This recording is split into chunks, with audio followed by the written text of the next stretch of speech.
and welcome to Diva Talks Live. Thank you so much for joining. I am your hostess, the Diva. So listen, the set looks a little bit different, I know, right? I'm used to having my guests on either side of me, but you know, Cousin COVID does not want to play. But that's okay because technology is a beast. So we have a very special guest. We do have her live on the Zoom, and I'm sure you're able to see her. But I usually call her Babes. But tonight I'm going to use her name. Miss Madeline Little is her real name. She is a college graduate. She is in school for her master's. She just moved into her own apartment. She's an entrepreneur. And she turned 21, all during this pandemic. So welcome, Madeline. How are you? I'm doing good. How are you? I'm wonderful. I'm wonderful. Thank you so much for taking time out your busy schedule, because I know you're busy, to sit here with me tonight. Thank you, thank you, thank you. So Madeline, tell us a little bit about you. Well, I just recently graduated from Fredonia, and I'm now at Buffalo State College in my master's program. I'm majoring in public relations because I want to go into marketing and entrepreneurship and go into entrepreneuring. So I want to go into both spectrums. So I have to get both sides, but I'm getting a degree in the marketing side because I want to potentially have my own marketing firm the next few years. So. Awesome, awesome. So this has been a tough year. How have you coped with the pandemic since it started? Because you were still in school. It has been very difficult coping with the pandemic and adapting to it. I mean, I feel like everyone has, felt the impact, but I wasn't able to walk the stage for graduation after, a few years. It was hard. It was a hard 4 years. And that took an impact on me. I wasn't able to celebrate the way that I wanted to. And I wasn't able to just, adapt to coming home after living on campus for 4 years. It was really difficult. But, I turned that obstacle into just a blessing for me. I'm a strong believer into taking full advantage of all opportunities. That's what's important. Wow. Now, I said you just turned 21. That was action-packed. That was a lot packed in there. Coming from a 21-year-old, where did you get so much of that wisdom and that knowledge from? So I've always been a person that wanted to shift the narrative of how young black women and how young women of color want to be like. Tell them you're in the middle of an interview. Yeah, I don't know what's going on. Can you still see me? Yes, baby. Mm-hmm. Okay, so I've always wanted to shift the narrative of how we are looked at as young women of color and as people of color. So when I went to Fredonia for my bachelor's program, I wanted to go into journalism because, as you all know in the news, young people are portrayed in a negative way. You never hear about the positive things that we are doing. You never hear about the talents that we have. And I wanted to show that in my writing. But somehow, throughout my journey, I fell in love with marketing. So it's like, okay, I have the writing aspect, but now I have the creative aspect too. So let me see what I can do with that. Wow. That's why furthering my career into marketing, because now I can do both. I don't have to ask someone to show me how to use Adobe software. I don't have to ask someone to show me how to edit this article. I can do it myself. I'm all into being my own boss. Okay, next Vice President of the United States. I'm speaking it. I love it. I love it. Now, I know that you said you weren't able to walk the stage, and so how did you celebrate? Because that's something to celebrate. Well, I had a drive-by celebration, which was really nice. I sent out a lot of e-bites, and I didn't think that everyone was going to come. A lot of people don't really RSVP to those things. So the amount of people that showed up made a difference for me because I didn't think that I inspired this many people. I didn't think that so many people watched what I was doing or even supported me, and it was just nice to know that I have such a great supportive system. Well, you're a sweetheart. You've always been a sweetheart, and I tell people all the time, especially my daughter, Diamond, which you guys are best of friends. It's not the outer beauty, it's the inner beauty, and that is what shines through. And for you, you've always wanted to be who you are in the direction that you're going, and your beauty has always shined ever since the first day that I met you. And I can just say continue being the person that you are, because you are awesome, fantastic, and I just love you. So now your foundation, how is your foundation? Your mom, your dad? I mean, because your knowledge is just crazy. What's your foundation like? I have an amazing foundation. My mom and my dad are so supportive of me and everything that I do. They never tell me no. They always tell me to go further. They're always encouraging me to just do my best. I love my mom, but I'm a daddy's girl. Girl dad. They're both my number one fans. Dad is my number. There's no number before one, but my dad's my number one fan. I go to him for everything. He's always there. You know, he's always telling me to finish strong, or telling me, like, you know, you're doing this, but you need to go harder. Like, you know, awesome. He's always on me, but, like, you know, it's good. Like, it's good to have him in my corner all the time. Like, you know, he's never doubted me, or he's never tried to, you know, stray me away from anything. He's like, you know, okay, I see how I see your vision. Let me see how this is going to play out. Right, you know? right. Well, that's good. I mean, foundation is everything. I tell people all the time, you have a strong foundation. It's impossible to crack because you have that foundation. So that is a beautiful thing that, you know, you have your mom and your dad right there in your corner pushing you. So we can't go on without talking about the Vice President-elect. How did you feel when Vice President-elect was put into office, or going to be put into office in January? What are your feelings about that?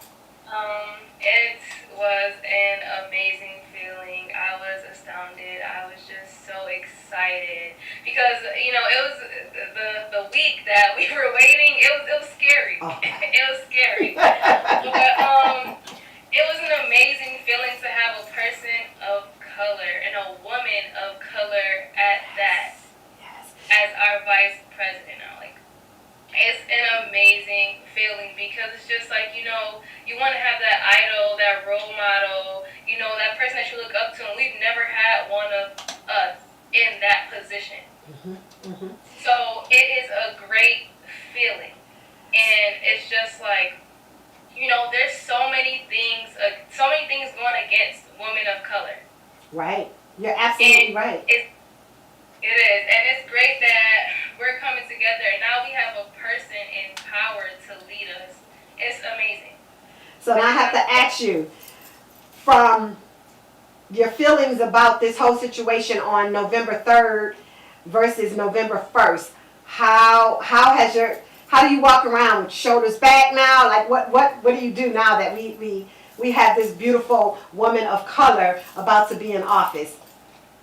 My shoulders, you know, I'm standing tall. I'm standing tall. That gave me more fire. Right. You know? That's exactly what I wanted to hear. That's exactly what I wanted to hear, because it did the same thing with me. I don't think age has anything to do with it. It's just that you can see someone who looks like you know, and it's like, wow, that is awesome.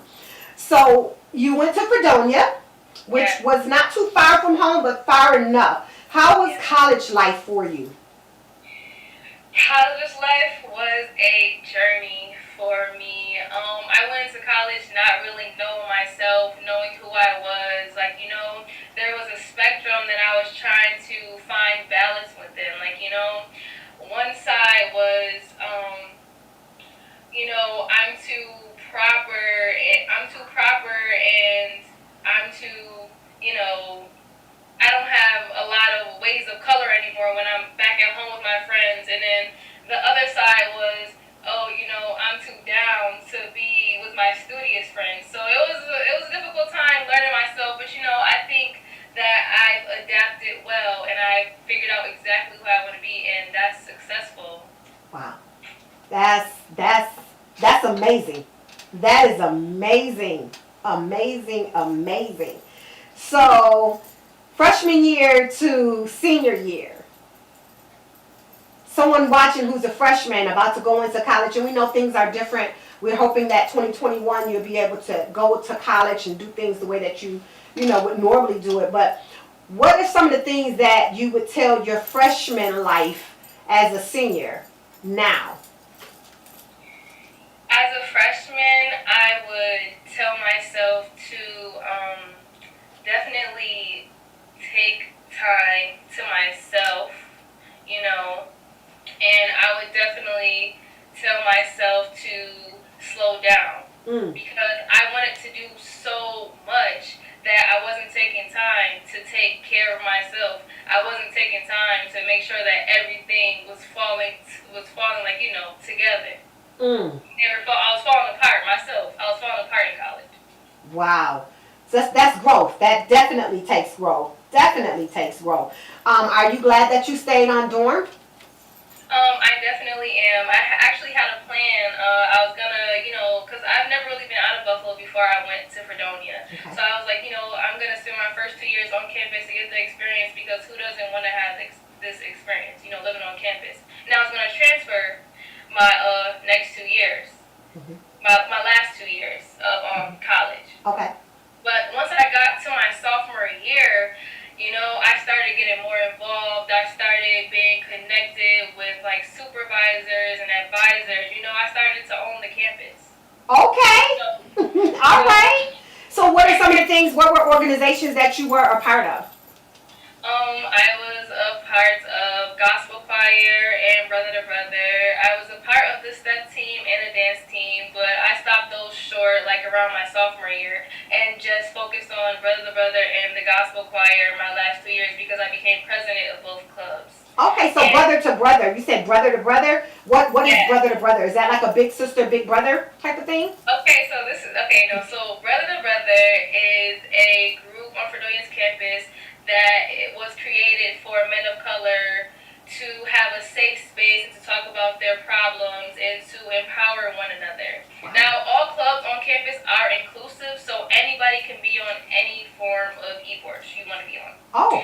So I was a part of that e-board as the public relations chair my sophomore year. And then my junior year, I became the vice president, and then I had to step in to presidency my senior year. And you know, it was a big role because it's just like, how do you become a president of a male-dominated group? Right. That's why I was confused because you were saying brother to brother, so I'm thinking is it just all males? But okay, so that was a good experience, I'm sure. Were they receptive to you being the president? I'm sorry, what'd you say? Were they receptive of you being the president? Yes, they were. It was just a little difficult because it's just like, even though this is an inclusive group, you still have to focus on their mission. So I had to basically change the position of how I thought about empowering women to empowering everyone. So it's like really focusing on how can I discuss things in a way that makes men of color feel safe. Wow. That's huge. That is really, really huge. Now, you said you were something about the gospel. Was that a choir or a group or? Yes, and that's so. And another thing, so both of the positions that I became president in, I actually got like voted in without actually being on the ballots for those. Okay. So it was kind of a lot for me, but you know, I'm not a quitter, and you know, I always like to take on a challenge. So I took on those two roles, and it was a great experience. Gospel choir, you know, trying to figure out my life and figure out myself in college, it was great to have an atmosphere that was spiritual. You know, a lot of people think that, you know, you lose your way in college and all these other things, which is okay, you know, that happens sometimes. And, you know, I feel like I've grown closer with God because I was able to be in a space alone. You know, I wasn't going to church with my mother or with my father or with my grandmother. I was going to church at school on my own because I needed God. Ooh, so, that was a word right there. You just spoke a word right there. Wow. Your religious base, so now what church are you affiliated with? So throughout my years, I went to Bethel, and then I started going to Bethesda, and now I go to my uncle's church. It's Faith is a Tabernacle on Genesee Street. Okay. But I wanted to come